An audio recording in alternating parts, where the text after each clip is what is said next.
begins.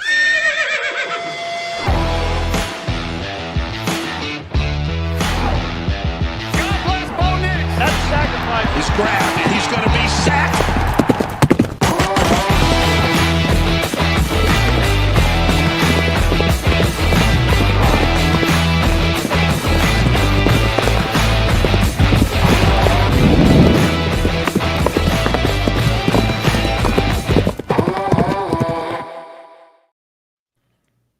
Yes, we're here. 2025 training camp. It's begun. That's right.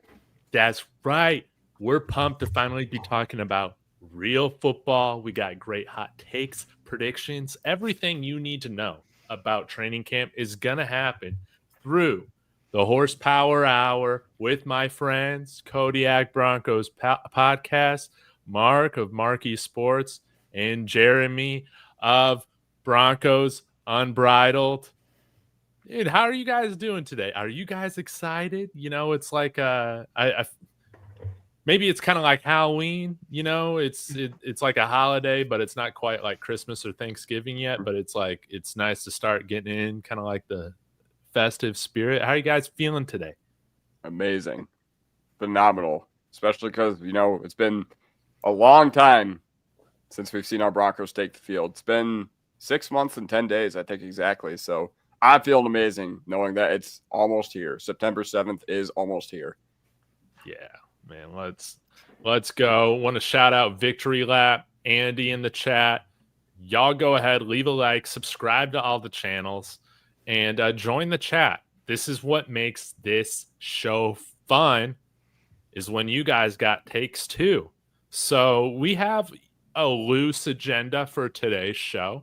We still have, the courtroom, Kodiak's karma, if we get to it, some of the leftover discussion topics from last week.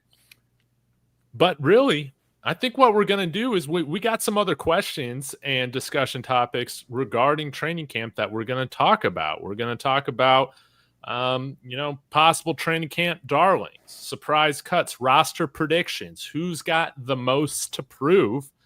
We're going to break all that down. So not to put Mark on the spot, but I know you had a 53-man roster prediction.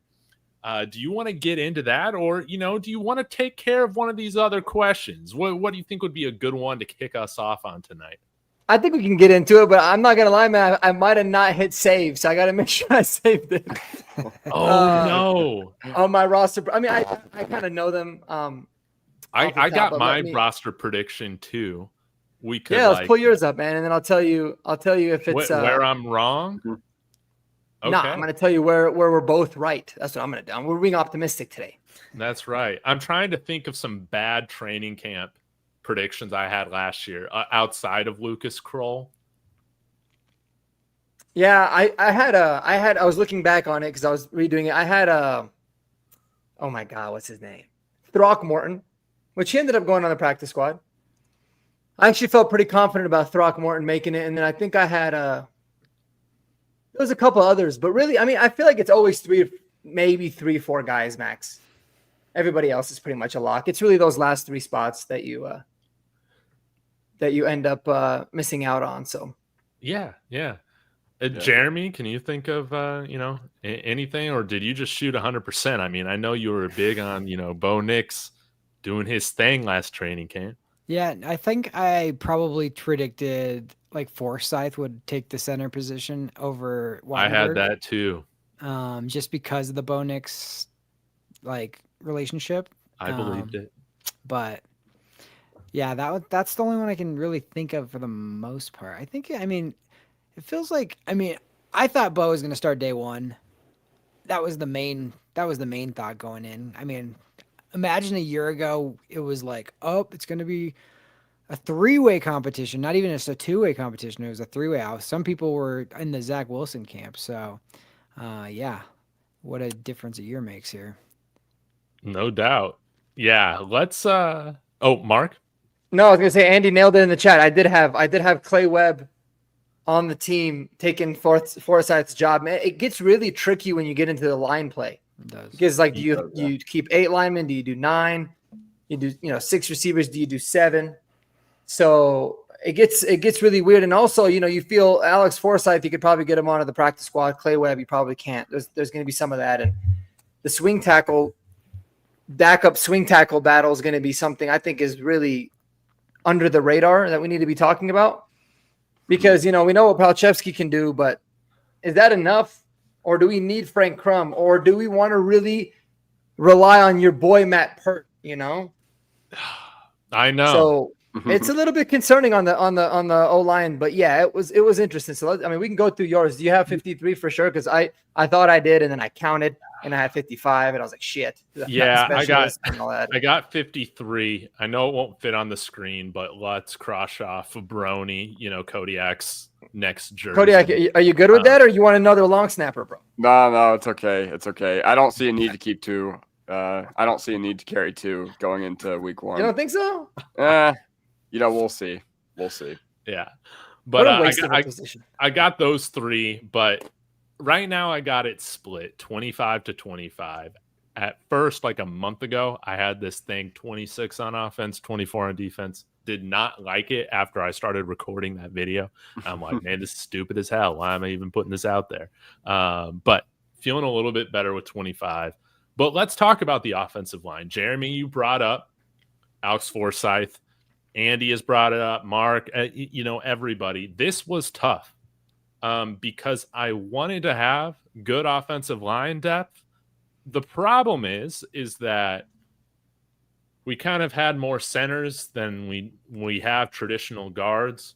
I feel now, I guess Palczewski can kind of play inside a little bit. We saw Forsythe play a little bit of, I want to say, right guard in some of the training camp and preseason games, but mainly a center. But this is probably a hot take coming from me. But some notable cuts. Matt Pert, cut.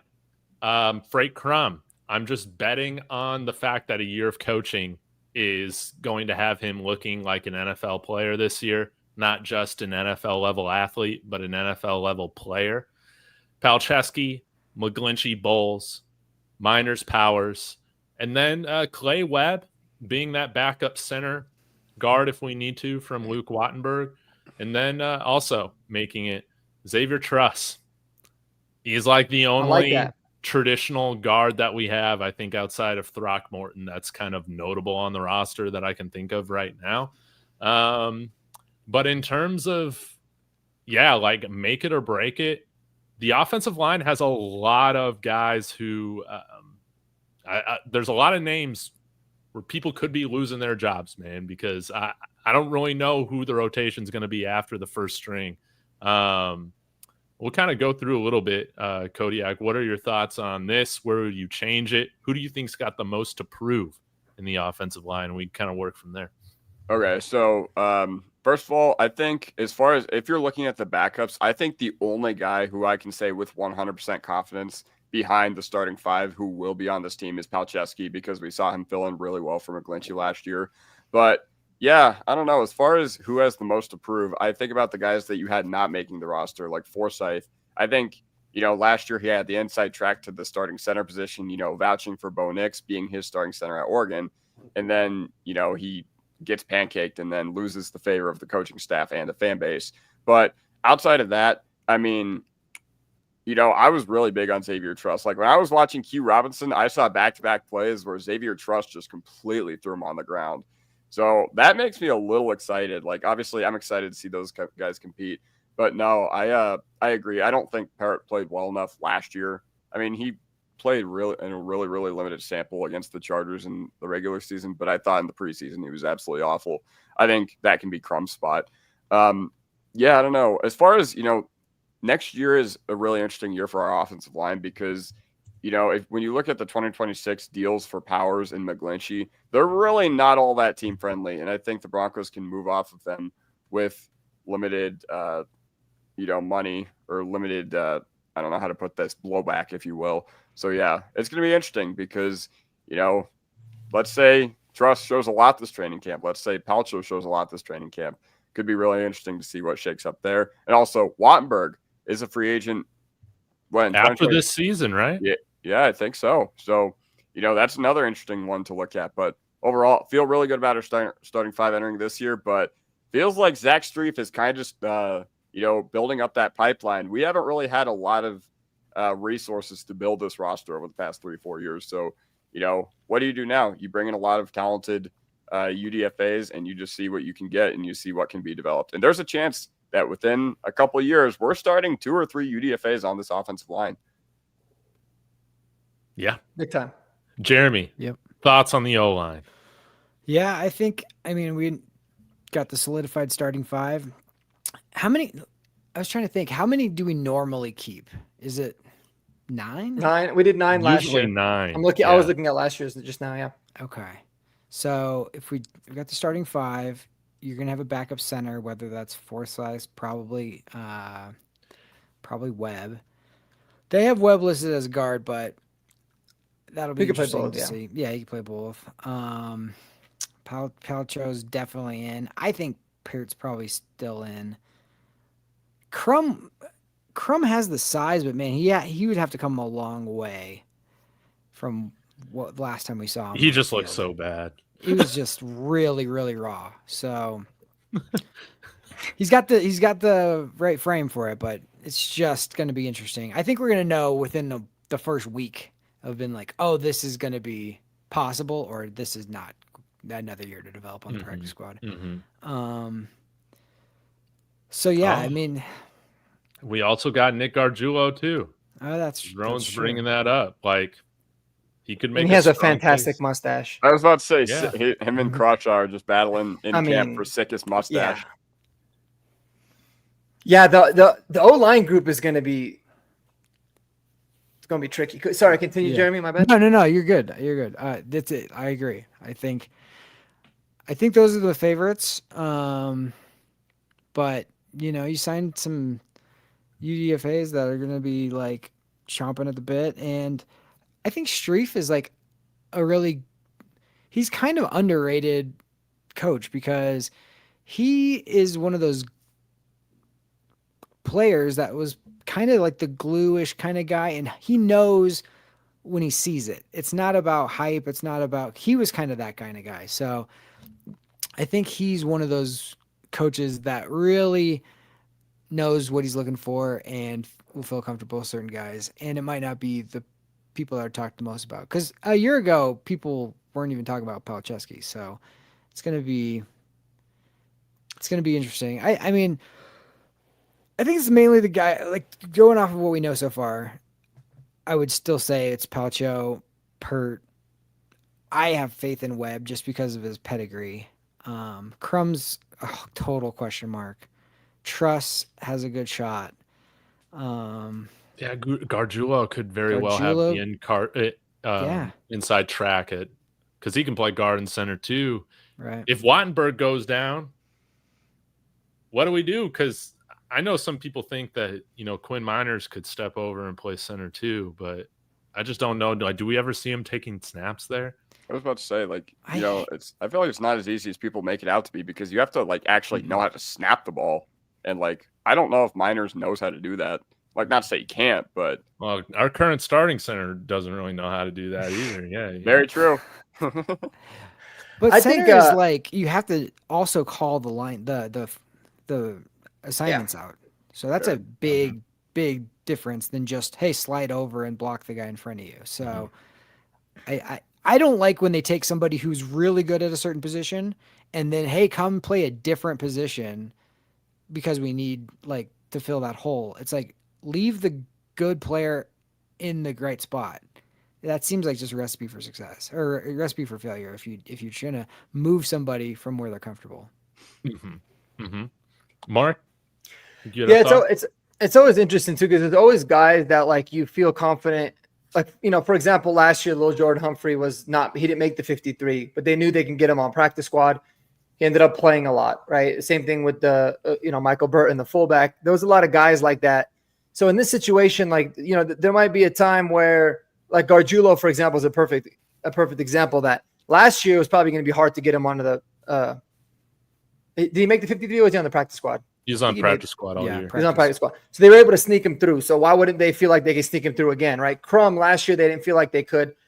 They might be able to this season. Another example of that would be like, Alex Forsyth versus Clay Webb.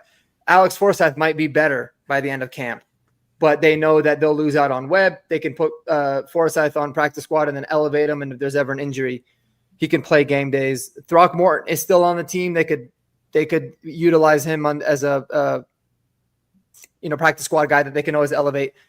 So they get really like, kind of creative with those kinds of things. I think me and you almost had the same. There was a few differences. Like I didn't have Truss making it. That's a really good call. I'd be pretty surprised if he doesn't. I do have, let me see your edge group. Oh yeah. Well, this was a thing that really screwed it up because I guess we can talk about the front seven a little bit because I ideally would have liked to keep 10 offensive linemen, not 9. But when we got a fifth edge in Q Robinson, and then I think Johnny Walker's making the team too. Wow. Okay, that's a hot take. You got Johnny Walker making it. So you got us having 6 edges. I have us have a 6 edges, but I don't. Yeah, I do, and it's kind of. But I don't have 5 linebackers. And that's where it gets a little bit crazy, right? Because like we had 2 guys on practice squad last year. I think you could probably pull that off again. I don't think Singleton's making the team. I had Bailey, Greenlaw, Sanders, and Sternad. And then I think I ended up taking off Lavelle even because of how you can manipulate it. But yeah, I had 6 edges with Johnny Walker. He got so much money as an undrafted free agent, and he looked pretty good so far from what they said. So those guys usually make the team. Mm-hmm. How much did they give him? I think 150,000. Okay, yeah, a nice chunk. Is the highest of all, and a lot of people were saying he looks pretty good. And again, he's one of those guys. They probably won't be able to sneak him through to the practice squad. So you could look at getting somebody else down there. Well, in this, we're just so loaded at edge. It'd have to be somebody like a Andrew Farmer or, one of those kinds of guys. But yeah, and that's where it gets crazy because it seems like 5 cornerbacks is so light, but I think that's what we did last year. That got us, with 4 safeties. Real quick, want to give a shout out to some guys in the comments and then we can get back to it. Eli throwing in the $10. He's saying it's football time. What's up, everyone? Or what's everyone watching for training camp? Shout out Horsepower Hour. Thank you, Eli, for supporting the show. Did Eli beat you at golf last week? Good question. Hell no. It's what everybody wants to know. No, let me pull up the scorecard. Sorry about this, Eli. Man. I'll tell you why I love playing with Eli. He recently got into it. Doesn't really take it like overly serious. But what's cool about him is like he'll have terrible shots, but he's just always happy to be out. He's like, bro, it's a Wednesday morning, no big deal. Whereas me, my whole day's ruined. So shout out to Eli for that. I'll load up the scores here. It was we were both really shitty. It was like Drew Lock and Teddy Bridgewater type of thing. We both sucked. I just happened to suck a little bit less on that day. So were you Teddy or were you Drew? I happened to be Teddy, but okay. Yeah, it still wasn't all that good. But yeah, I'll pull it up here. It was last Wednesday. We're playing tomorrow too. I don't think Eli's going to be able to make it tomorrow, but yeah, we're Wednesday's usually golf day. So anyways, enough about me. Now I'll get to a few more of these. Douglas Wall saying this should definitely be revisited halfway through camp. Yep. That's why you tune into future Horsepower Hours. Are any of you guys going to training camp? I am a little far away right now, but come on, dude. Yeah, did any of you guys secure tickets? No. Nope. I waited in Ticketmaster's awful queue. I really wanted the joint practice, but I didn't get that. So anybody who's out there, I'm willing to pay a little bit to go just in case anybody's out there with an extra ticket to that. Wow. So I got it here, guys. Hold on real quick, just because I know you guys care so much. I do. Also, Broncos, credential me. Yes. Credential. Yeah. Embrace digital media. Embrace somebody with 800 YouTube subscribers and 450 TikTok followers. I guarantee you would have the funniest questions, though, dude. Oh, I would easily. I'd ask some real questions. Like some of these other questions, like nothing against the other reporters they all do a great job in Broncos country, but man, I'd ask the questions people really want to know about. I'd be like, Yeah. Clay Webb, what were you doing your sophomore year of high school with that Powerade bottle? Besides semen, what's your favorite Powerade flavor? And just hold it. You should be like, all right, my name's Alex. First time, last time I'm going to be here. I have a good question for you. Oh, man. Sean Payton, why'd you lie to us about the Marvin Mims usage for a year and a half? Oh, No shit. pain. Did you listen to Marquee Sports Denver in the middle of last season, and then you started to actually utilize him? Nate Adkins, what's your favorite flavor of vape besides root beer? That would be the goat. There you He'd be go. like, God damn. You really dive deep here. Yeah. How'd you know? You know? All right, I'm going to get us back on track here. Yeah, get us back Sorry. on track. Yeah, endoplasmic with the Yeah. $5. Saying my first ever super chat. Do your thing, boys. I mean, we're on the come up here. Legend. This will eventually be sponsored by Empower. So yeah, thank you guys for making this possible. You guys are what makes this fun. But let's get back to the front seven here. You might have noticed there was a big time name missing, and you might say somebody who has a lot to bet on this training camp is Ayuma Owazurike, right? Nicely done. I got him being cut right now. Jordan Jackson making the team, but it was very, very, again, he was like one of those guys on the bubble. Right now with our defensive line, we've talked about the edge group a little bit. How do you guys see that going right now? Who's kind of your bubble guy, the guy with the most to prove? We'll start with Kodiak and then work our way through. Yeah, as far as the guy with the most to prove, I mean, I feel like all these guys are relatively safe. The only thing is I don't have Jordan Jackson, I think, on my I don't have like an official prediction. I just don't see a need to carry him. Quite frankly, like I think as far as early downs, I think it's well held down by DJ Jones and Malcolm Roach. Maybe one of those guys that you can, I don't know, stash away or whatever. I don't have I also have Henningsen not making the team. I just don't think he has any future with the Broncos like at all. Great dude, yeah. though. Yeah, Great great dude, 100%. But yeah, no, as far as edge, like, you know, I would have had us only carrying 4 had we not used a draft pick on Robinson. But, you know, obviously these guys showed so much last year. All 5 of them, or all 4 who were on the team last year. So yeah, and then you throw Q Robinson into the mix, and he's primarily going to be on special teams, but you know, he has the potential to certainly develop into a household name. Then as far as inside linebacker, this is where things get a little bit murky. I guess my biggest surprise cut, even though Mark had already said that he doesn't have making the team, I don't have Singleton making the team. I just don't think he's like good at all. And he's a 31-year-old coming off an ACL tear. So, you know, the odds are just stacked against him, in my opinion. And I think the fact that a lot of our fan base hasn't penciled in as the linebacker too is ridiculous. But, you know, as far as the other guys, like, I really, like, if there's one guy I can choose to have a good training camp on this entire roster, Drew Sanders. You know, you got to reap that investment from a time where you had no draft capital and you still took him with a premium pick. You know, it's our ideal outcome that he becomes really, really good. I think he's still pretty young. He's only 3 years old or 3 months older than me. So, yeah, I just really, want Sanders to take that step forward. And him and Greenlaw, they both went to Arkansas and they both tore their Achilles like February, March 2024. Never know how that could, like, how there could be some mojo there. Salt and pepper. Exactly. But as far as, I think Sternad will make the team as well. Like, he was a liability last year, but if he's, you know, thrust into game action against a bad opponent, I'm not worried at all. You know, it's interesting to see who's, you know, that 4th spot, in my opinion, because I don't think we're going to carry Singleton. You know, Kareem Reed, you know, Lavelle Bailey, JB Brown.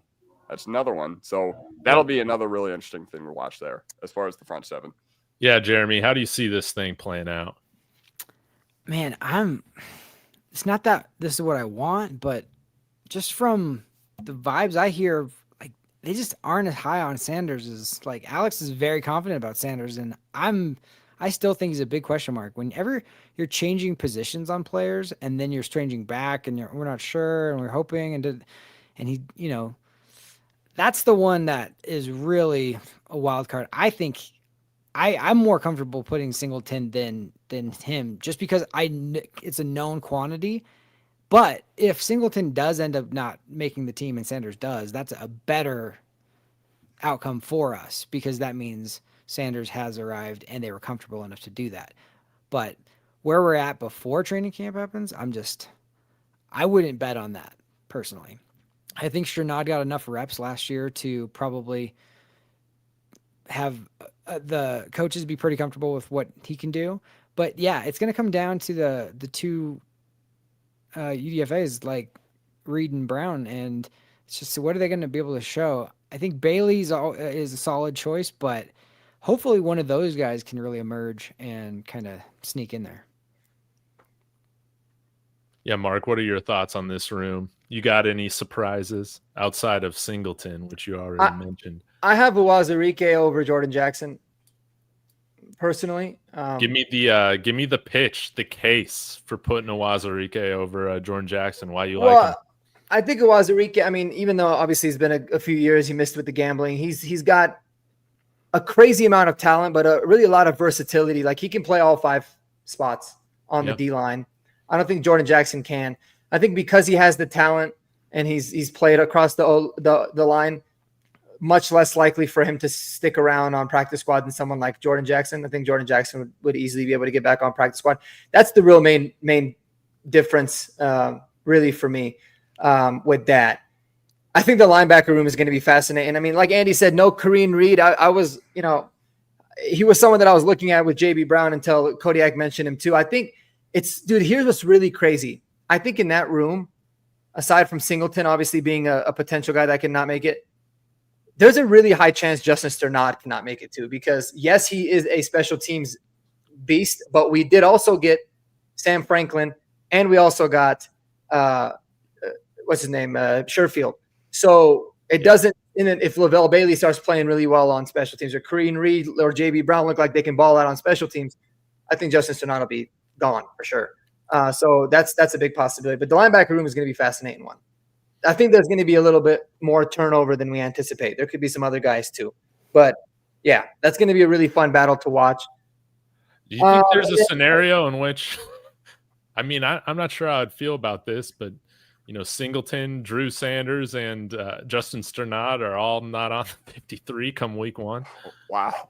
I think so. I mean, I wouldn't be shocked. And here's the thing too, you guys have to realize, I think we're going to be playing a lot more defensive packages where we might have just one linebacker on the field.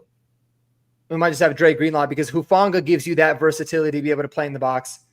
You could bring in another DB. Sam Franklin is a big dude that can, kind of play all over there as well.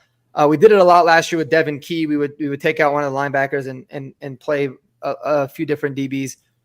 Jade Barron now being able to play everywhere. Yep. You could put PJ Locke in the back and you could put Hufanga in the box. There's just a lot more tools there. So maybe we don't care to be that deep at linebacker or I guess top heavy at linebacker and more just like deep. So Kodiak, did you have a thought? I do have, I guess, a response to this. So Justin Strnad was awful in coverage. I remember that Chargers game when he left the backup tight end. Yes, he was awful against the Chargers. He was awful against the good teams. But listen, he was never supposed to be in that position last year. He was just forced into it by the Singleton injury and the limited depth. And the last pitch I will make for Sanders, I guess, is worst case scenario, he's a really good special teamer. And obviously using an early 3rd round pick on a premier special teamer is not good, at all. But they clearly like him. They brought him back for a reason really, really soon last year. So maybe he's impressing them, with whatever. Maybe he's impressing them with the playbook. Maybe he's impressing them, in meetings or whatever. But yeah, that's the last pitch I will make. And with Singleton, the last thing I will say is we did not need him last year to play at a high level on defense. So I just think he's the odd man out.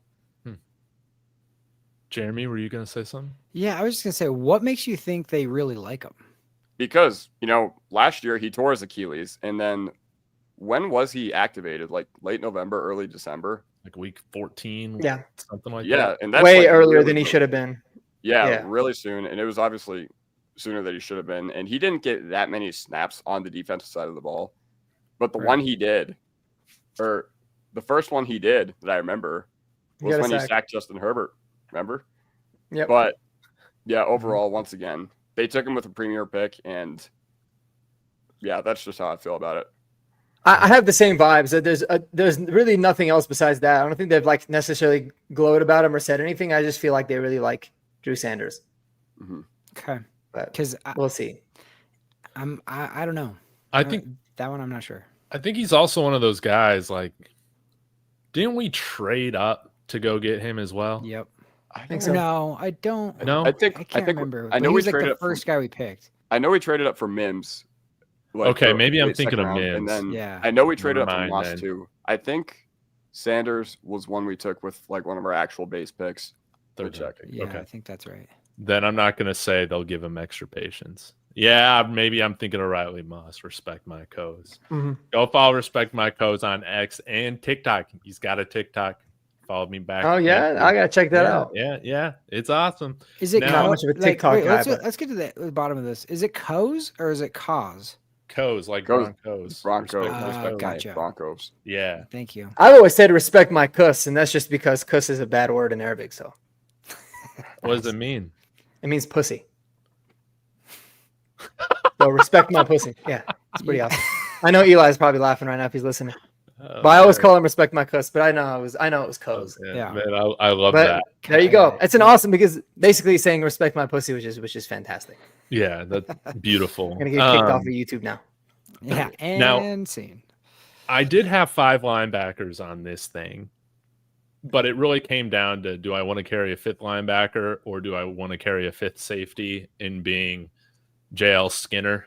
I was going to have as that guy, but I ended up keeping Bailey / Sternad and then getting rid of Skinner because I'm like, man, we got Sam Franklin if he's going to be that special teams DB as well. But curious what you guys think about the secondary. Another notable name missing, also launching his rap career, as we have talked about, is Damari Mathis. Maybe we could trade him for a 7th round pick or something like we did Alberto, but yeah, I don't know. We'll start not with Kodiak this time. We'll start with Mark and work our way over. What are your thoughts in the secondary? Where am I right, wrong? Guys with a lot to prove. It's hard, man. I think you nailed a lot of it. I think the safeties you got down. I think corners, I agree with. I wouldn't be surprised if they went with 6 corners, but then again, it's like I don't know where they would cut. You know? So I think they did 5 last year. Here's my thing. I feel like, and I might be the only one that feels that, I think the Broncos they could trade 2 or 3 guys, depending on how this camp goes. I mean, you can make the argument that you could trade Singleton. You can make the argument that you could trade PJ Locke. I wouldn't trade PJ Locke. I love the depth. You had mentioned Damari Mathis. You know, I think that you could look at. I think there's a lot of guys on this team where you're like, man, if we're deep, or we don't want to lose a certain guy, it might make sense to move somebody. Who knows? I was thinking about this the other day, and I actually wanted to get your thoughts. I'm glad I thought about this. And if it's going to go off track, we can then come back to it. But the Lions just had that Levi on Wuzurike, basically the other Uwazurike. Yeah. Awful. He tore his ACL. They have like the worst training staff. They have to. And so I was thinking, I was like, man, if John Franklin Myers and the Broncos aren't going to get close to a deal, would they pay a premium for it? I mean, that was a trade. I was like, I wouldn't be surprised. Again, not necessarily the biggest proponent of that. I don't think we should really trade a lot of guys, but it would not surprise me if some of these guys got shopped. We did it last year with Tim Patrick. You never know. Somebody like John Franklin Myers could make a lot of sense, especially if Savion Jones just balls out, I was about to say the same thing with Really Jonathan risky. Myers. It's really risky. I totally could see him getting traded. But yeah, exactly. Like I said, I wouldn't do it. But No way. I can see a situation, man. Like, let's say they come at you and they say, we'll give you a 3rd for him. They might be like, all right. Yeah, everybody is always like, hey, let's just trade Damari Mathis. Hey, let's just trade. It's like, is anybody even going to trade trade for Patrick. him? Yeah, we could even trade Tim Patrick. Well, Tim Right. Patrick did have some money associated with him, though. But yeah. And we so- wanted to do Yeah, him he was right. coming off on those injuries, whatnot, right? Yeah, you have to be a pretty legitimate, like, it's everybody's trying to get less players right now almost than add players unless they're super desperate. Jaquan McMillan is another guy I was thinking of. Yeah, I love wouldn't- Jaquan. I wouldn't trade him, but I wouldn't either, but I wouldn't like I either, could yeah. totally see a situation, man. If Barron is just a clear slot guy, or they could use Moss in the slot and Barron outside. And let's Chris say Abrams drain, we know can play both. Yeah, Abrams drain shows up, and then all of a sudden, like he doesn't see a place for himself on the team, and maybe request one quietly or something. Like or maybe they love, I don't know, one of these other corners. We have like a million corners on our team. I could see us trading a running back too. Totally. So there's a lot of that, and that's a good problem to have in a way because it means you're deep. But I think overall the secondary, I think you nailed it. There could be some moving pieces, but I think those are going to be the nine guys mainly. Yeah, that I would have as well. Devin Key off this roster, and Damari sure. Mathis. So Lock and Key gone. Yeah. What? No, not Lock. Not Lock. I know, but I was just saying, like the duo of Lock and Key. Oh yeah, it's got to go. It's got to go. We got to throw away the key. Yep. So. Which is good. Maybe we'll just have a lock now. You don't have to have a key. Headline. Yeah, locked down. But let's go ahead and get to some of the skill position stuff. This was a little tough as well. Sam Ehlinger, he's the guy you can hide away on practice squad. So we'll have 3 guys. Jarrett Stidham. I got 4 running backs. Blake Watson is that guy, that odd man out, but I could definitely see him taking Jaleel McLaughlin's spot if he's as good as I hope he is. But right now, I guess I don't believe in him that much. Sherfield, we keep 6 wide receivers, only 3 tight ends, but also we got Atkins who functions as our fullback. So notable cuts that I have here. The great A.T. Perry. Lucas Kroll, Blake Watson, and whoever that other H-back is that I always forget, along with Caden Prieskorn, but the other guy that Burton. Yeah, we can hide him away. So this time we'll start with Jeremy. Give me your thoughts right now on these skill positions. Harvey and Dobbins are locks. I have no idea how it's going to shake out after that. I kind of think they like Bidet, but it's hard to picture it without McLaughlin. It's hard to picture it without Estime. So I think we'd be in better shape with Estime than probably McLaughlin personally. I think Bidet is easier to slide on the practice squad than McLaughlin, but that's where that trade could come in. And I could see them only keeping 3 on the 53 for that. And Watson is kind of jack of all trades, but he's always like the forgotten guy. So, hey, Jeremy, I'm curious if it was up to you, you were making the decisions on the running back room. Well, how would you have it? I mean, without seeing him, the way I'd want it to go. Here's the way I'd want it to go: Harvey, Dobbins, Estime, Bidet on the practice squad, and McLaughlin trading him for something. That's just cutting him, or just I mean, if you could get McLaughlin on the practice squad somehow, I mean, that would be fine to keep him over. I think we very well could, to be honest, man. Maybe I'm just that low on McLaughlin, but I think he's a kind of a one-trick pony. So I don't. I don't get it. I love the dude and I love the story. I just don't think he's very good, man. And like we've seen enough of it. He regressed from the year before last, so. That's the one I would want Estime to step up. I just like the fact how young he is. I think as long as the ball the ball control, he doesn't lose the football. I would rather have him. I think we need more power than Harvey. Who did we lose? We lost Javonte. Javonte was power without any more wiggle, right? And we replaced him with hardly any power left.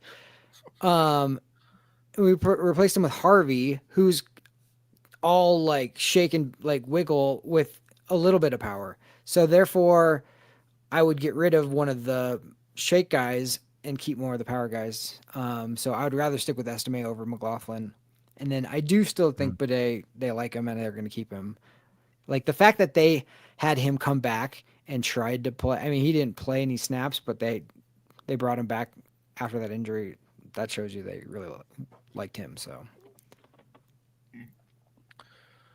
Kodiak, what's your running back room? You're Sean Payton.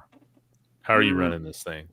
Yeah, I'm probably going with the 4 that you're having here, except I will say if McLaughlin's role is not usurped by Blake Watson, I will be a little disappointed. I just, once again, it felt like early on in McLaughlin's career, anytime he touched the football, I was like, all right, he's going to make a play.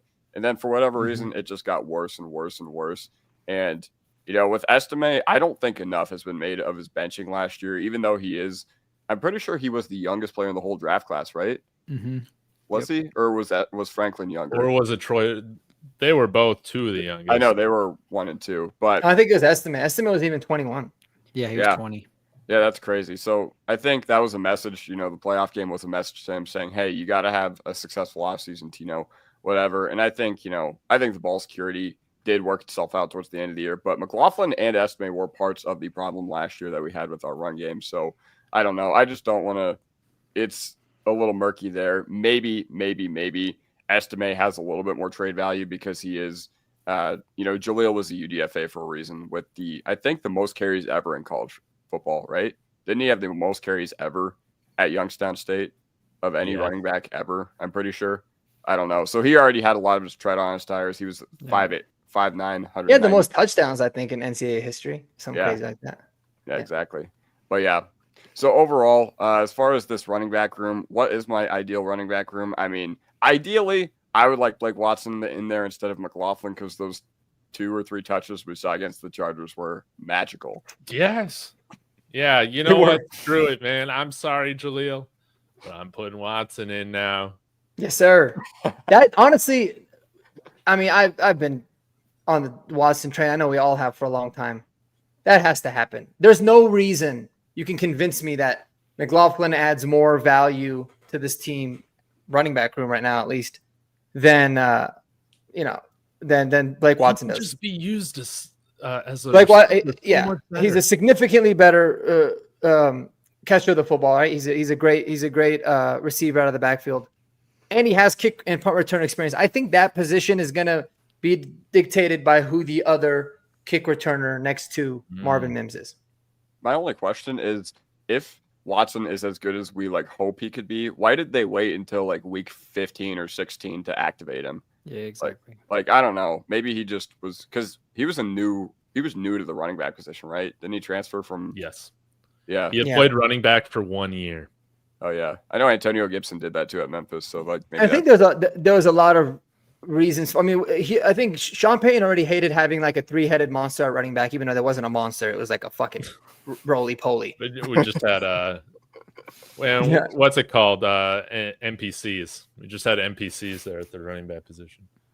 Yeah, it was bad. But then also, the fact that you only get a certain amount of elevations, with guys or activation. We elevated a lot of dudes from practice squad last year consistently. And so, you have to kind of have some game day inactives, and it kind of just worked out at running back because not like any of them are playing special teams. But it's a good question.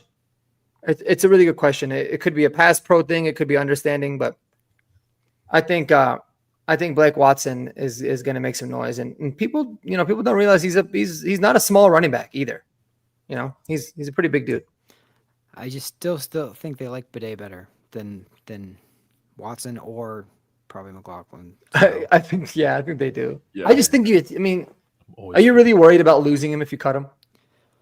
That's Bidet? the question. Yeah. No, absolutely not. Yeah. They could have picked him up. Another team could have picked him up the last 2-3 years. Yeah. That's my thing is I think it might be where Watson makes the team again or Estime makes the team, but Estime is always inactive. And if they, maybe they'll elevate Tyler Bidet, but I'm not. Yeah.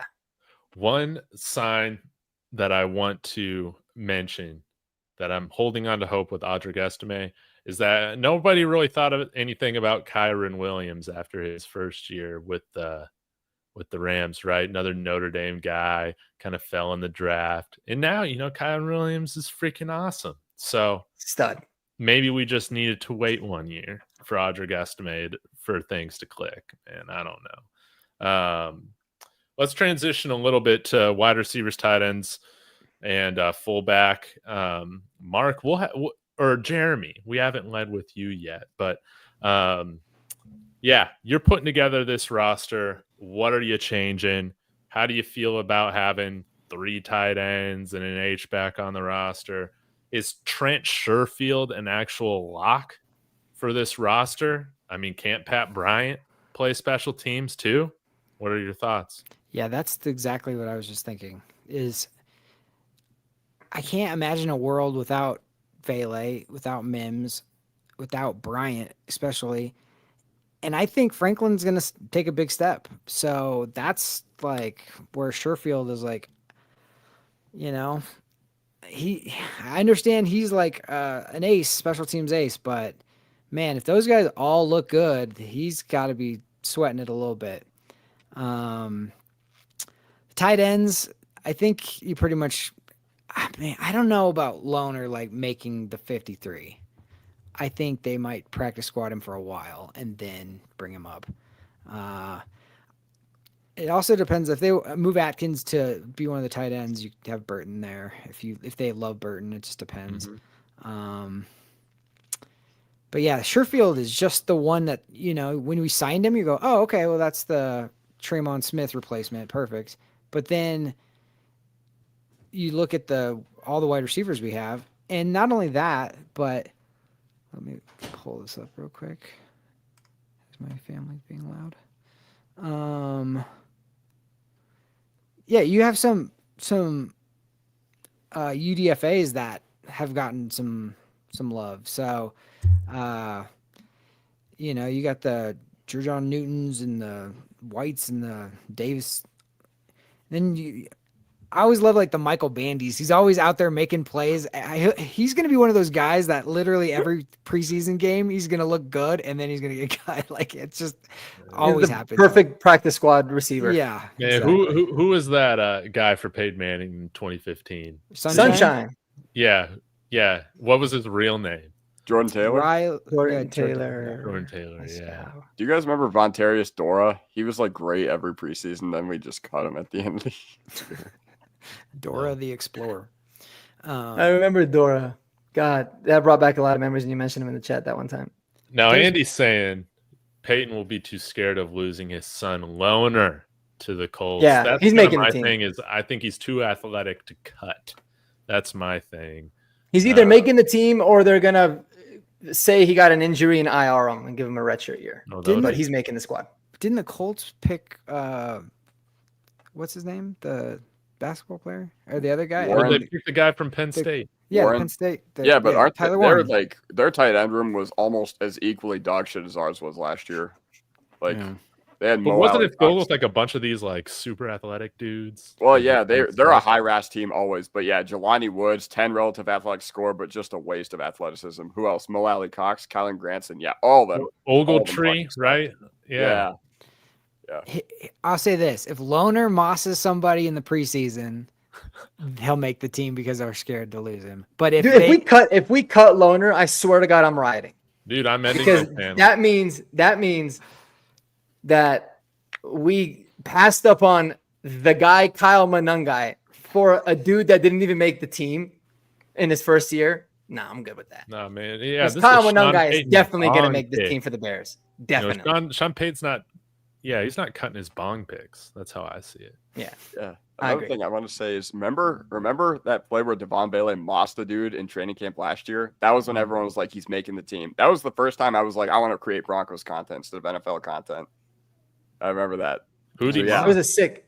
Loner I does think it was that, over yeah. Riley Moss. Yeah, if Loner does that, Moss. yeah, literally. Now, Andy is not a big Loner guy. He doesn't like how he runs his routes, but I don't care how he runs them. Just get open. Again, he can be on this roster if we just teach him to run 3 routes. That's all we need, man. Run a fade, run a little hitch, run a nice little shallow cross. That's all we need him to do. And I'll say the dude is yoked, man. Yeah. I think a lot of us we think, oh, he played basketball. He's a white dude. You know, play for have you Utah. guys looked He at is his blocking big. tape at all? Does he have any blocking tape? I haven't seen any, but I seen him set a screen. Thanks to Kodiak. Yeah. Box somebody out. Yeah. No, I saw him pick and but roll. it's for what it's worth. Andrew Mason did say he was ragdolling dudes in the blocking drills. Wow. You know, in rookie minicamp. For what it's worth. So he looks like a I mean, he's a hell of an athlete. He's going to be really fun to watch, bro. But Yeah, gonna be Andy's pretty saying interesting. most limited route tree I've ever seen, but my God, he can box out corners. That's it. Insane, right? that's all. Honestly, that's all you got to do, bro. He's like a red zone, special weapon. So it's going to be interesting to see. I predicted right when we drafted him, I predicted that he's going to make the practice squad, not make the team. But it's amazing what some basketball like dunk highlights will do for you, because you're going, whoa, shoot, maybe this guy's the next, Tony Gonzalez here. So it's going to be interesting. If he starts mossing people in training camp, especially if it's in a preseason game, they're going to be too scared to cut him. Yeah. And he's wearing 84. Yeah, I mean, I will say the one other thing about this tight end room, I still think it's too thin. Like I still think definitely. with Noah Fant out there, I'm like, man, you got to find a way to get him out here. I know a lot of people in Broncos country, they're kind of soured on the fact that we picked him to be a difference maker, and he just wasn't. But man, he combined, like outdid our entire room in production last year. So the fact that he's available for like dirt cheap now, like if Ingram goes down, what are you going to do? You're not throwing Troutman out there in his role. You're not throwing Loner out there in his role. You're not throwing root beer vaping Adkins out there in his role. So yeah. You know who else is available? Greg Dulcich, baby. Oh yeah. Okay. That was the one thing you guys talked about training camp misses. Last year I thought Dulcich would have a bounce back year, and he just Oh hell yeah, dude. Anybody? I mean, you're thinking he's finally healthy. Right. He's gonna bounce back and he gets like 3 games. Yeah, that was crazy. when they Bo- just, I agree with Fant, but now okay, add Fant on here just for hypotheticals. Who are you taking off? I know you can look at it and say it's an easy decision, but it makes it like really convoluted. I'm Yeah, taking it does. Sherfield off. Taking I mean, yeah, I Sherfield would- off or a fourth running back. But I just don't think they are. The running back one I can definitely see. Because really, if your depth guy is Bidet or McLaughlin or Watson or Estime, is it really going to make that big of a difference? You could find a guy on the streets that can come in and probably, be a solid depth piece. So, yeah. I think we should sign Fant too. I'm glad you brought it up. That was one of my questions. I think Noah Fant's a no-brainer. Or even Gerald Everett, I think is still out there. You think we can convince him to sign with us, even if he might not play a bunch? Yeah, because Yeah, his he's gonna girlfriend want still like 10 mil. owns a studio here, owns like a fitness studio here. How the hell do you know that? Yeah, she used to come He's into talking. Ocean Prime all the time when I worked there. Oh shit, I probably shouldn't have said that on air. And but they're still together? Yeah, it's fine. yeah, they are, as far as I know. Nice. I mean, I think so. It's a different coaching staff. George Payton's still here, but it's completely different now, man. And this is the thing too, is like he can't block. If Fant cannot block, it makes no sense to me when you spent 3-4 years at Iowa. But maybe we can teach him to block. Maybe this staff can teach him to block, man. I don't know. I don't know. We got Troutman and we got Atkins. They can block, dude. Because I thought Line he these would be dudes a up. nice H-back, instead of Nate Atkins. Is he that bad of a blocker, though? Noah Fant? Yes. I mean, At least he according is? to PFF, dude. His run blocking was like 40. I thought it was a little higher than that. Let me go back and look at it. Nah. But yeah, if he's the tight end Yeah. 3 on our team, Yeah. that's amazing. 42.3. Yeah. As much as I love Caleb Lohner, I don't like the idea of having to depend on him in a role outside of being a red zone target. I think our tight end 3 is the person you have listed as our fullback. I think he actually showed up really well last year when he got the chances. He actually made some plays just outright. Yeah. He's a good player, man. So All root beer jokes aside, he's a good player. yeah, he really is. why Like he he is good. showed the most potential of being something. Like Troutman, we already you just know exactly what you're getting with him. It's not a high ceiling at all, but it's like a decent floor. But Atkins actually showed me a lot when he got the opportunities. He was like shaking guys in the open field, and he played really hard. And yeah, I liked him a lot.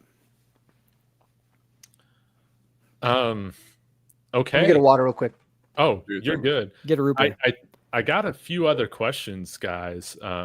Like discussion topics that I think would be interesting. Yeah. Yeah. To talk about with training camp. and all that. So I didn't have this one on the list that I sent, but curious. Either one of you guys go first, depending on what you think of. But there is no little Jordan Humphrey is no longer on this roster. Right. Thank God. But that means there is an open position of scapegoat for this team. Who is the scapegoat of the 2025 Broncos? Who is the 2025 Lil Jordan Humphrey on this team? Good question. Are we going? I mean, it doesn't have to be offense, does it? No. Oh. This can be as open-ended as you want it. Huh. I'm going to have to think a little bit about this one. Scapegoat. Like, if scapegoat means like making the bad play at like a bad time. Or just maybe getting like, as much as I wanted Lil Jordan Humphrey off this roster, he I think he did get like too much criticism for the role that he played throughout the year, if that makes sense. But like he was also worthy of it at the same time. It's like a dichotomy, right? Mm-hmm. Who is that scapegoat this year? Mark, you're smiling. Do you have somebody on your mind? And people in the chat, let me know. Who's our scapegoat for this year? I have three potentials that come to mind. I think Alex Singleton, if he makes a team, is one. I thought about that one. I think Adam Troutman. I swear to God, Adam Troutman could probably publicly cuss out Sean Payton, and he would get more playing time the following week. But then again, I understand why he's on this team. And then the third one is like a fear of mine. I really hope this doesn't happen, but I do have this really weird fear that like Troy Franklin is just gonna go out there, get a lot of opportunities, not look that good, and then hinder my boy Pat Bryant from really getting the opportunities. So that's a potential. And what made me think that is Troy Franklin posts this Jerry Judy like video on Instagram, and I hate that. Oh no, really? Oh, no. Yeah, he had the music and he's running routes against nobody, and I saw that. It's a very inspirational quote. I mean, I get it, but I feel like that shit never works ever. Yeah, but I'll say this. Like, as a person who watched Jerry Judy, I did not get the same vibes. Like Jerry Judy, like no, for sure. I didn't have to see Troy Franklin's like outfit. I saw him just running routes. You know what I mean? Like I didn't need to see what kind of like designer jeans he had on. Like, take it easy, Jerry. I hope so. I hope Victory Lap is right. And then he's taking mirror pictures, but then again, I keep reminding myself he's only 21, man. Like that's what people do in their 21s. They take photos of themselves in the mirror. I didn't. Fuck. I was only 21 3 years ago. Yeah, where you take a mirror. I can see you taking mirror selfies right now, bro. But, yeah, exactly. Yeah. The shot is of him actually in a mirror. Yeah. So those are my potentials, but I don't know. That's a good question. I'm curious what else you guys think. Well, the first guy that I was bringing up, if there's any sort of like sputter on offense, I think people are going to be like, Sean Payton has us playing with these condensed 21 personnel formations so much, and what good is Adam Troutman doing on the field? So I think Adam Troutman could be that guy this year, but my fear is that it's going to be Audric Estime. I will not be able to live with that. That would be pretty interesting. Going from like Doghouse to Lil Jordan Humphrey. Yeah. The thing with, I was going to say Estime, but I think he puts it on the ground one time and you're not going to see him again. So I don't think he has the potential to be the scapegoat. That's a good point. I feel like you can notice how nobody's bringing up Cortland Sutton. Thank God. No, for That's sure. what I'm talking about. The first time he drops a ball on like a third down where we would have got the first down, and like they would be like, this guy sucks. But then, dude, I went back, they posted like a 25-minute clip of like Bo Nix's top, biggest plays. My dog disagrees. And yeah, take it easy. Dude, what's going on, man? But I watched that highlight tape and I'm like, Cortland Sutton's pretty good. Like he made a lot of good plays. Like he was mossing people. He was coming up with big catches. Now, he did have some drops, but we forget, like, he was all we had for the first half of the season. Like, it was Bo Nix and Cortland Sutton. So I'm going to take it easy on Cortland a little bit. Like, I think he's going to have a lot more help this year, too. I think there was a lot of pressure on him. The ones that I'm most worried about, honestly, is, like, it's always a linebacker that everyone's like, this guy can't cover, this guy can't tackle. Is that going to be Sanders? Is that going to be Greenlaw coming off of the injury? I gotta hope not. Stranad, whoever that second linebacker is going to be the scapegoat, in my opinion. That's a great point, man. How many people are actually, like, other fans, I've talked about this before, really like their starting inside linebackers, man? I think this is a problem that most teams have. Kodiak, sorry, man, looking like I cut you off. What are you thinking? Oh no, you didn't cut me off at all. I was just gonna say, like, who have I told you guys? Like, I haven't, now that Jordan Humphrey's gone, I haven't talked anything about him. But who have I talked about a lot last year that I've said I was really unhappy with their play? PJ Locke, a guy who plays in the middle of the field, but even though he's a safety, Cody Barton and Justin Strnad. You know, I was most mad at them for last year, so I get what you're saying. Yeah. Yes. Yeah. Maybe Justin Strnad is that guy. We'll have to see. Like, I understand, like, that's not his role. It's special teams, but when you're not like a 4th-year player, 5th-year player, whatever he is, there's a little bit more grace for me when it comes to that. You know, if you're going to be on the roster as a veteran, I want you to be able to play a real position. Yeah. As far as offense, though, like, I do have one that I just thought of.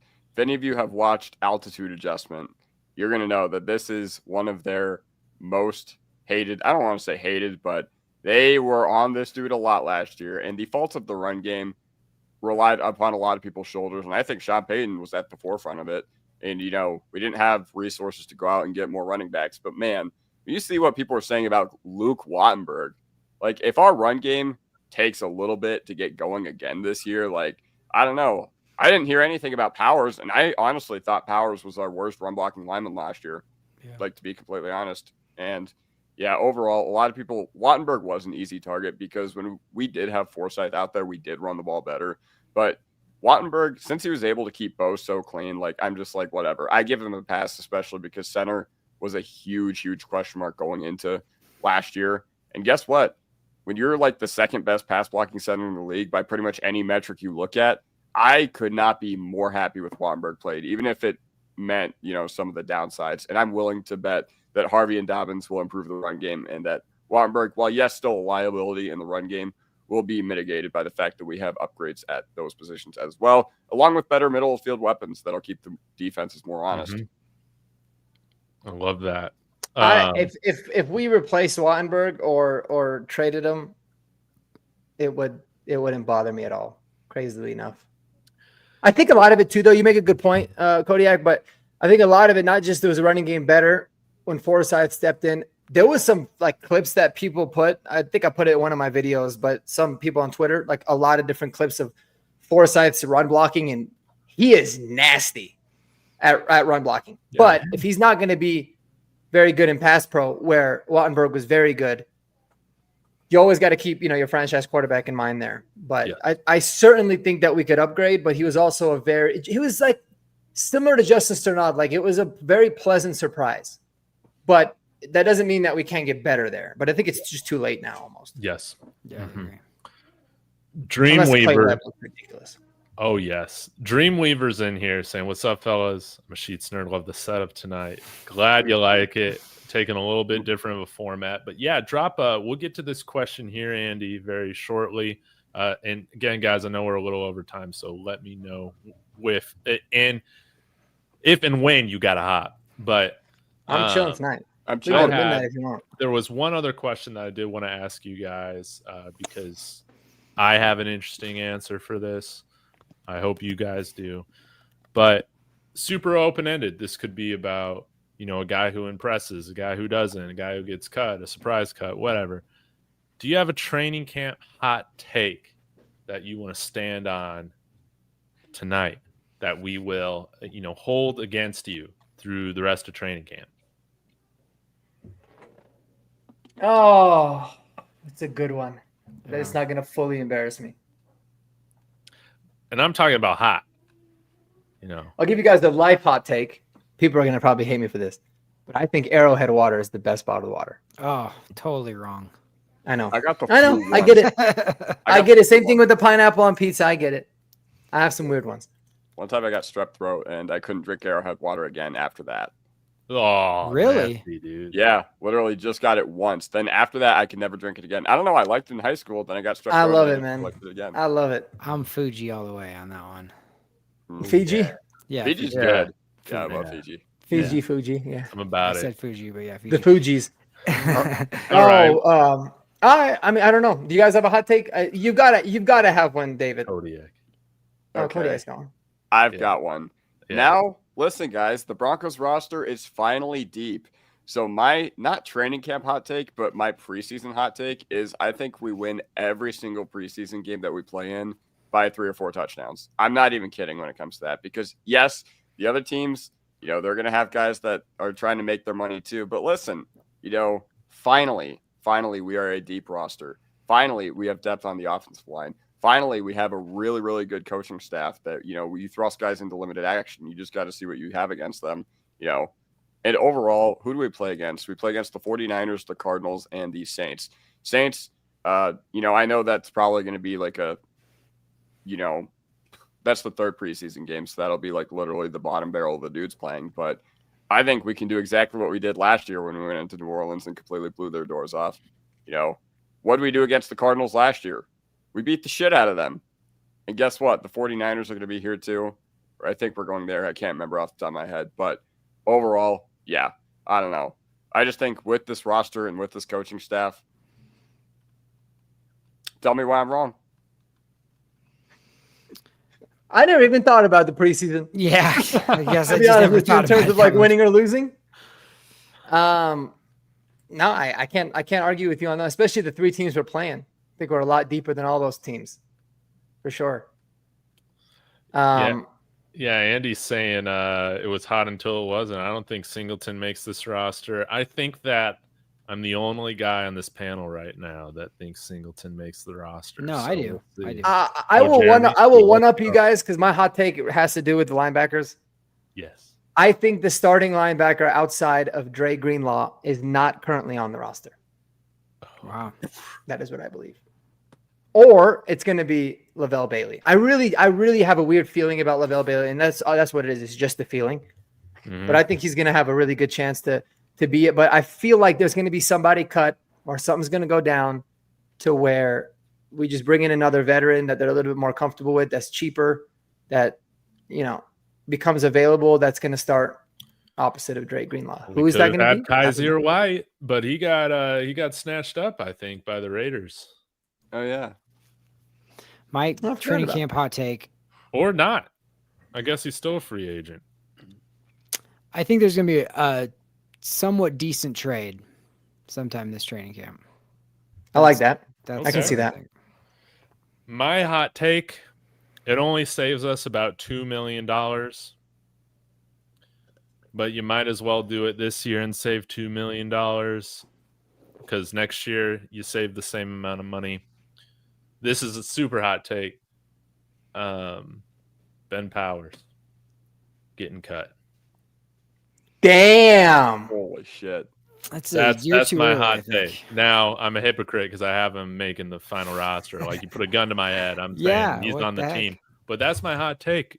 Kodiak, you kind of primed this for me, bringing out the fact that he was a liability at certain times last year, and if they like the development of guys like Gargiulo, Truss, maybe Forsyth takes a step. I could see them moving off of Ben Powers. What if Webb would take that spot? I think I would love that. Now, some people who are a lot smarter than me, Andy, let me know if you're still listening, but there have been some other draft people that think he's more of just primarily a center in the NFL, not guard. Play his ass at center then. Say what? Play him at center. Have him be the starting center. That's a hot one. Then you move Wattenberg over to guard? Yeah. No, you can find somebody else. Webb. Yeah, Clay Webb could play guard. Truss, Yeah, move him to the bench. Gargiulo, yeah, Gargiulo. Throckmorton. Yeah, you make a good point with Palpatski. Powers, dude. Powers kind of is one of those vets that, like, if a team gets an injury, they need a solid vet. They want to make a trade, and maybe we eat some of the salary, and they get, they don't have to take too much. His numbers for next year are really affordable, so he could be a really intriguing trade candidate for some guys, especially if one of those guys that we had mentioned really steps up. Palczewski can play guard. I mean, so some people thought he was going to be a guard. Yeah, maybe Palcho's that guy. Maybe, like I said, maybe it's Forsythe. Then you have the Forsythe and Wanberg. So now we can't argue. We just have them both playing. Yeah, Gargiulo. Webb. You don't know. I think he is more of a center, but yeah, that's a really good one, dude. I like that one a lot. Yes. Well done. Hold me to it. Andy had a great question. Who are your predictions for the first TD against Tennessee? Let's start with Mark and work our way over. I think it's going to be Evan Ingram. Ooh, a tight end. All right. Oh, first touchdown. So, like, in general, I was thinking passing for whatever reason. Yeah. Bo Nix scramble touchdown. That's my prediction. Okay. That would pay out pretty good on the DraftKings. I should check that out. I'm going to go RJ Harvey. It's a good I one. think he's going to start hot. All right, guys, I've got the perfect prediction for you. Broncos win the coin toss, kick the ball off. Defense gets on the field first. Who did we sign to be the green dot this year? A guy who hasn't played since February 2024. Legion Stadium. Dre Greenlaw. Yep. Dude, could you imagine if that happens? Bro, He just gets a pick six. I'd First be, play? yeah, I don't know. Off I'd of be what we now is pissed. definitely going to be Cam Ward. Yeah. Yeah, exactly. We better beat the shit out of Cam Ward, especially because we're returning 10 out of 11. We're returning 10 out of 11 of our starters. Cody Barton was the only one we lost from last year. And literally, We replaced him with Greenlaw. You're replacing with Dre Greenlaw. So, yeah, that's how I'm feeling. I love that. Yeah. And rookie quarterbacks, week one, even the ones that have had good rookie years over the past 2 years, like Jaden Daniels, Bo Nix, CJ Stroud, they all struggled week one in particular. So that's all I'm going with. How about Marvin Mims just returns the kickoff? How about that? I was thinking that. Or they do a fake, Broncos get the ball, we go 3 and out.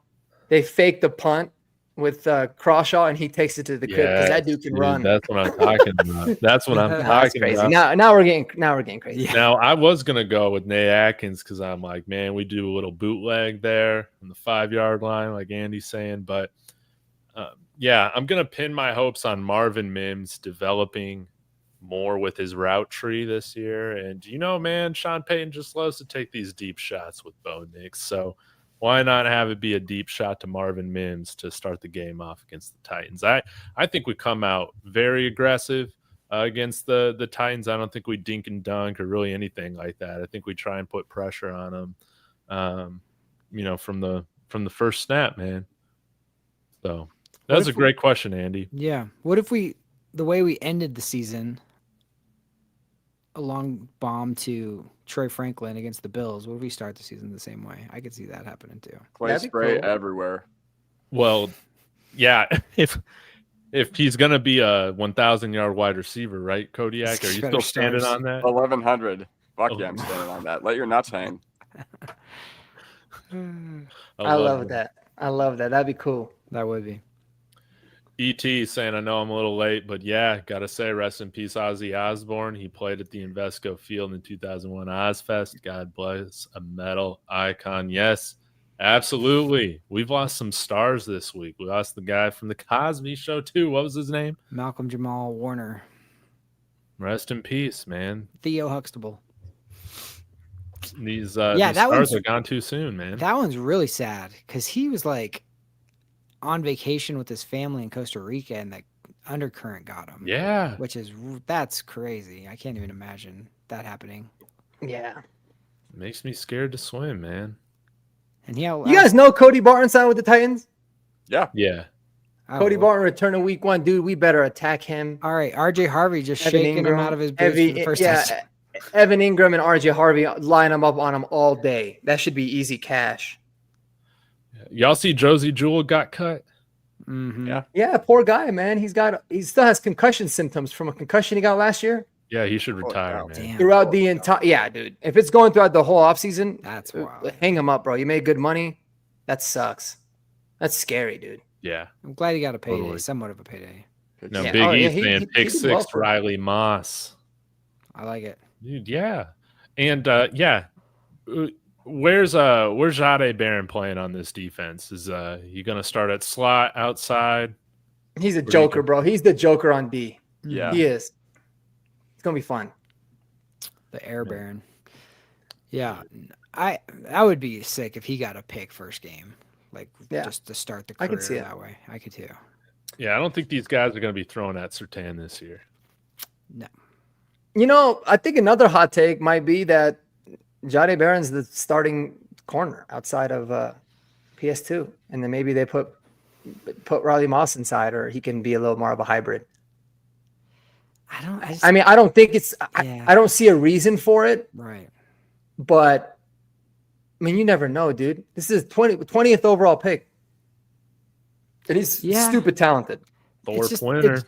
I think the reason why he was drafted so high is just because of his versatility so much. So it's just like, Riley's in the right spot for him, like for his game. So I just think you'd rather move Jaleel than you'd want to move Riley personally.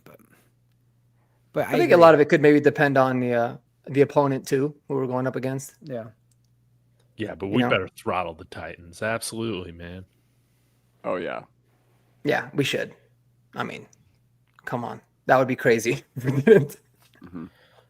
Well, I think, dude, that takes care of all the hot questions we had. We went over our predictions on the roster, who's got the most to prove, some hot takes, and answered a few questions tonight. Anything else, guys? We had the famous Biggie Bronco talk to text typo. Gotta love that. Yeah, man, I love Riley Biggie Moss. I Bronco. love A it. tradition like no other. Wow, 35-0. That would be a great way to start it off. I think it's gonna be. quarterback? I think Look at that, I man. think we'll win handedly, but it might be pretty ugly at times. I hope not. But I Is got it like in that. Tennessee? It's No, here.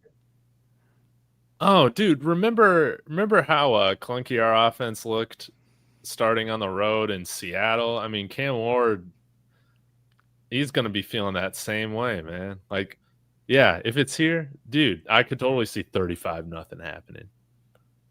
Yeah. The only thing I will say is that 6 years ago, like Cleveland during the 2019 offseason was like the big winner after they traded for Odell Beckham Jr. Then week 1, Tennessee went into Cleveland and won like 45 to like 13.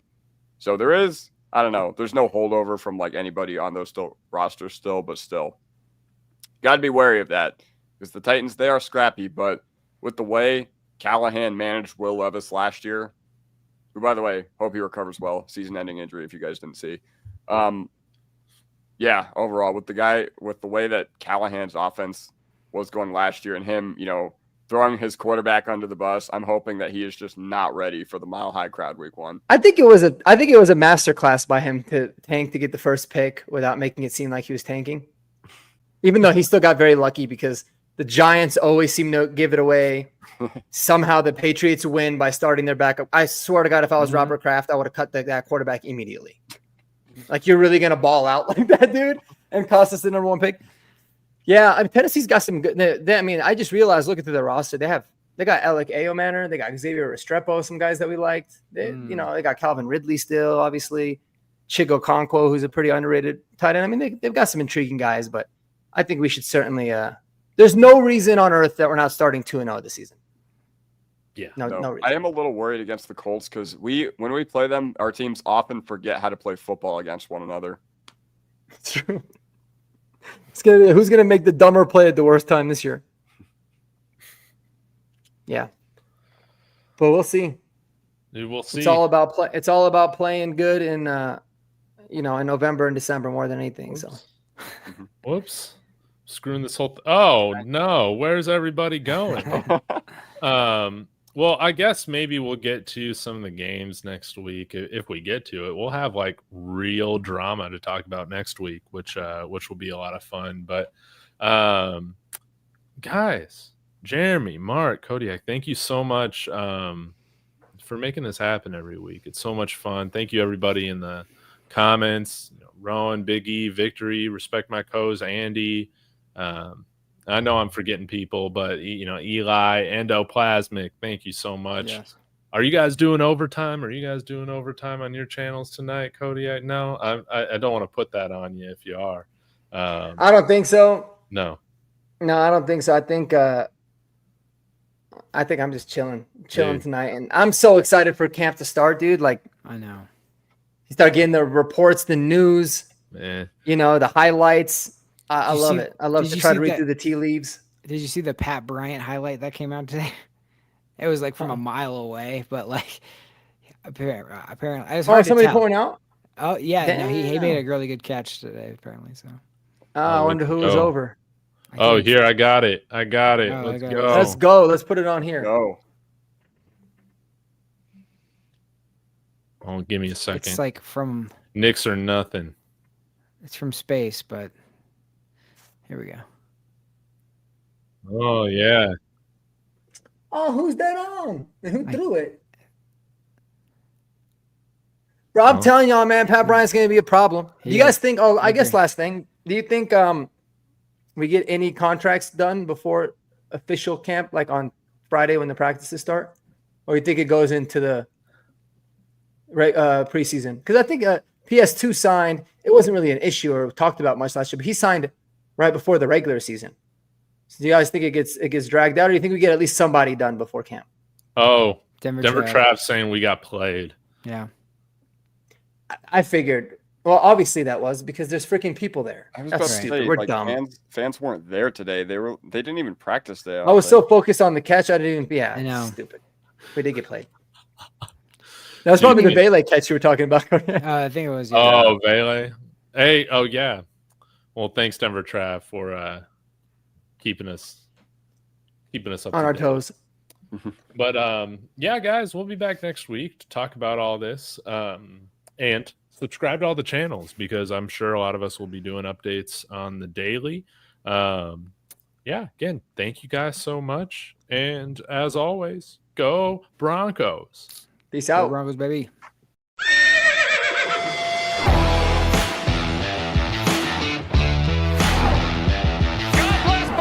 That sacrifice is grabbed.